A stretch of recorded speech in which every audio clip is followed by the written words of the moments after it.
Hi, I'm Cantor Farron Cates Rudnick from Temple Bethel in Northbrook, Illinois, and today I'd like to take a few minutes to discuss the B'nai Mitzvah process and journey for students with disabilities.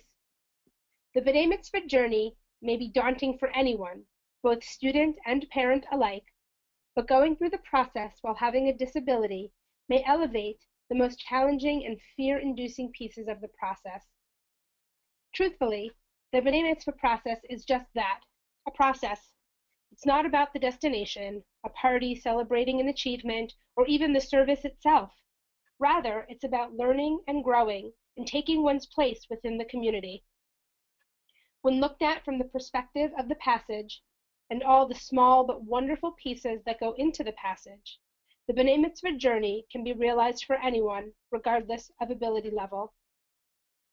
One of my favorite teachings comes from Pirkei Avot, chapter 4, verse 20, which tells us to not look at the vessel, but rather to look at what it contains. When we look at a bar or bat mitzvah student with or without a disability, we must look beneath the surface to the part that is truly B'Tselem Elohim. We must look at their skills and talents, their interests, their intelligences, their strengths, as well as their weaknesses, and use that to create a meaningful and powerful B'nai Mitzvah journey for that student. Cantors are integral to the B'nai Mitzvah process. From creating a love for Jewish music, to teaching Torah and Haftarah trope and prayers, to working one-on-one with students and their families, Cantors are a part of the student's B'nai Mitzvah process and Jewish journey from the beginning. Cantors have a great opportunity to make the bar or bat mitzvah special and unique for each individual learner. I was a cantorial intern at a small congregation on the North Shore of Long Island for 3 years. While I was there, I had the pleasure of working with 2 young men with severe disabilities. One young man I trained for his bar mitzvah. The young man had a cognitive disability, but on the day of his bar mitzvah, he stood tall and was able to sing several prayers and, with some prompting, chant some verses of Torah. This particular young man had the kindest heart and just wanted to give love to everyone. Despite his disability, he and I were able to connect because I did not see his difficulty with language or differences in his physical stature. I saw in him a kind and compassionate young man who wanted only to feel proud of himself at his bar mitzvah. Another student at the same congregation was a young man with autism who was nonverbal. His mother shared with me his love for art, and so we began discussing interesting ways to use art to teach him about his Torah portion for his bar mitzvah. Though much of Judaism is based on oral communication, much of Judaism is also multisensory, and we can tap into the different skills and special traits of each student, such as the artistic ability for the young man who is nonverbal, to help create a meaningful bar or bat mitzvah that utilizes the other senses in addition to verbal capabilities. Beyond the student, a need may arise within the family at any moment, and cantors and clergy need to consider ways to make the bar mitzvah meaningful even when something unexpected arises. At my congregation, the mother of one of our upcoming bat mitzvah students broke her leg in multiple places. Our sanctuary, thankfully, is ADA compliant with a lift to get up to the raised bima. Our B'nai Mitzvah parents typically sit on the bima with their children and walk down the stairs for the hakafah and any aliyot. Our Torah readings take place on our lower bima, which is raised 2 steps up from the floor and 3 steps lower than the raised bima. Because the stairs present a challenge for this mother, and because she wants to sit on the raised bima with her daughter, we are reconfiguring the room. The daughter and parents will sit on the raised bima, but when it's time for the hakafah, the mother will take the lift down and remain down throughout the Torah service.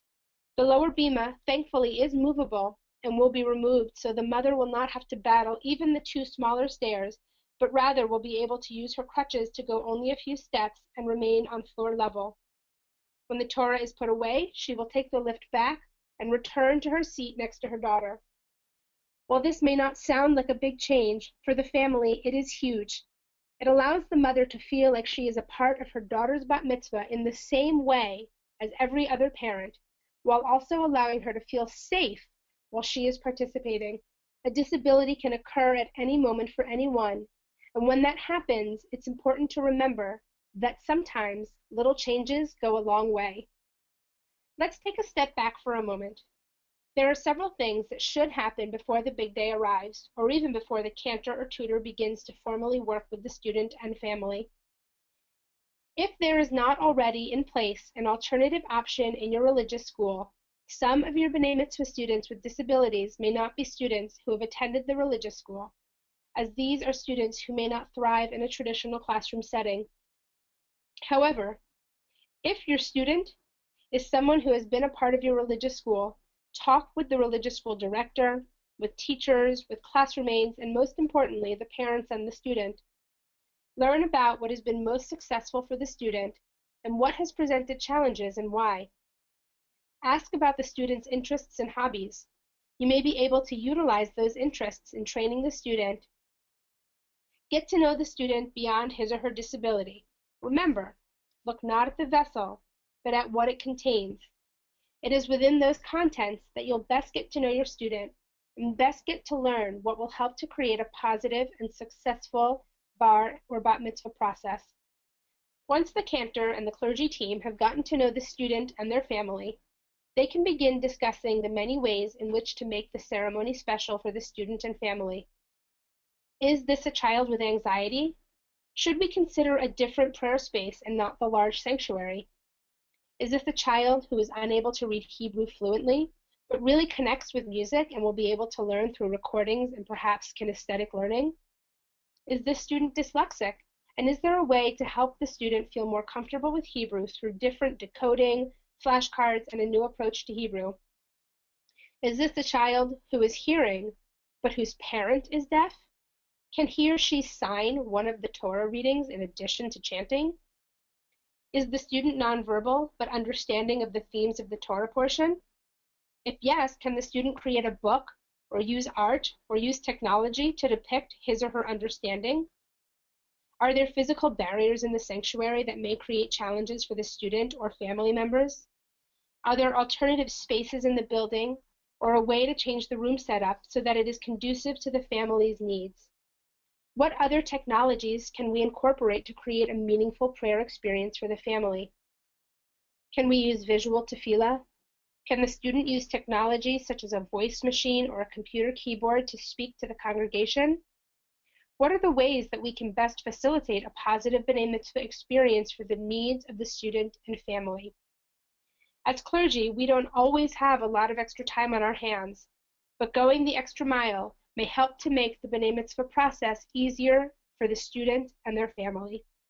I look at each new bar or bat mitzvah student as an individual. No two students are the same, and therefore no two students will learn the same. If I find that while working with a student, the student is not succeeding at the rate that I believe he or she is capable of, I often ask them how I can better help them. Is there something that I am missing that was not presented on the B'nai Mitzvah intake form or from early conversations with the parents? And if there is something that I'm missing, I want to make sure that the student knows that I care enough and respect him or her enough to ask what will help, and also to acknowledge that perhaps my method is not working and that I'm willing to try anything to help that student. By asking the student how I can better help, the student then knows that not only do I care about his or her success, but I care about him or her as an individual. I am always looking at the content, not at the vessel. Before becoming a cantor, I was a public school music teacher, and one year I had a young man with Down syndrome who wanted to learn to play the clarinet. I have always heard horror stories from people that when they were young, a music teacher told them to mouth the words or pretend to play their instrument, as they were not considered skilled enough to make a true contribution to the ensemble. When this young man's mother signed him up for band, I had those stories in my mind when I made the decision to welcome him with open arms. He was an eager and enthusiastic young man, but because of his class schedule and his ability level, playing in the band was not a viable option. Instead, we worked it out so that he had one-on-one clarinet lessons with me, and at the annual spring concert, rather than play with the ensemble, he got to play a solo, receiving a standing ovation for his performance and, more importantly, for his contribution to the school community that evening. Every bar and bat mitzvah student who comes through our synagogue doors is a person who can contribute to the congregation and community in both small and big ways. Every student is someone who is a teacher, someone who has talents, and someone who should be given the opportunity to participate within the community and enjoy the ritual of becoming a bar or bat mitzvah. When things get frustrating for you or for your student, remember, look not at the vessel, but at what it contains. Our students are so much more than what we see, and sometimes we have to dig deep to find a connection, something that will ignite a spark in them, and find a way to make the B'nai Mitzvah process rewarding.